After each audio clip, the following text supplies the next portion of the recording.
وعلیکم السلام ورحمۃ اللہ وبرکاتہ۔ بھائی نے پوچھا ہے کہ نقد رقم پر زکوٰۃ نکالنے کا نصاب کیسے طے کیا جائے گا؟ بھائی نبی صلی اللہ علیہ وسلم کے زمانے میں سونا چاندی نقدی کے طور پر استعمال ہوتے تھے، تو سونے اور چاندی کا نصاب نبی صلی اللہ علیہ وسلم نے بتایا ہے کہ 20 دینار سونا ہو تو اس پر سال گزرنے پر زکوٰۃ فرض ہوتی ہے، اور اگر کسی انسان کے پاس 200 درہم چاندی ہو تو اس پر سال گزر جائے تو اس پر زکوٰۃ فرض ہوتی ہے۔ نبی صلی اللہ علیہ وسلم کے زمانے میں سونے اور چاندی کی جو مقدار بیان کی گئی ہے اس کی مالیت تقریباً برابر تھی۔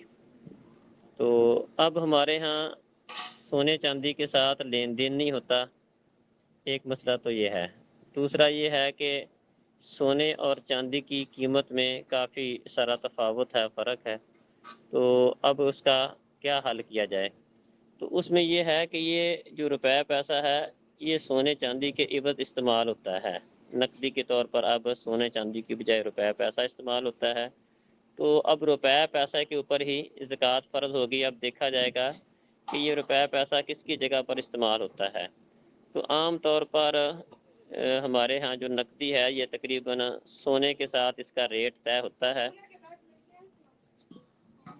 تو سونے کو سامنے رکھتے ہوئے اگر کوئی آدمی اپنی زکوٰۃ دے دیتا ہے تو درست ہے، لیکن اگر غریبوں کا فائدہ کرتے ہوئے چاندی کو معیار بنا لے تو یہ زیادہ بہتر ہے۔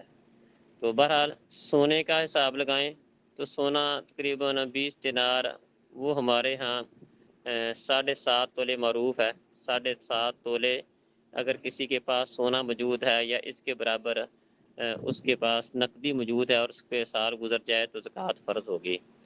اور اگر چاندی کا حساب لگائیں تو تقریباً 52.5 تولے ہمارے ہاں چاندی کا نصاب معروف ہے، تو 52.5 تولے اگر کسی کے پاس چاندی یا اتنی اس کے پاس مالیت موجود ہے تو اس پر زکوٰۃ فرض ہوگی۔ تو میں نے عرض کیا کہ سونے کا نصاب لگا لیں تب بھی درست ہے، چاندی کا لگا لیں تب بھی درست ہے۔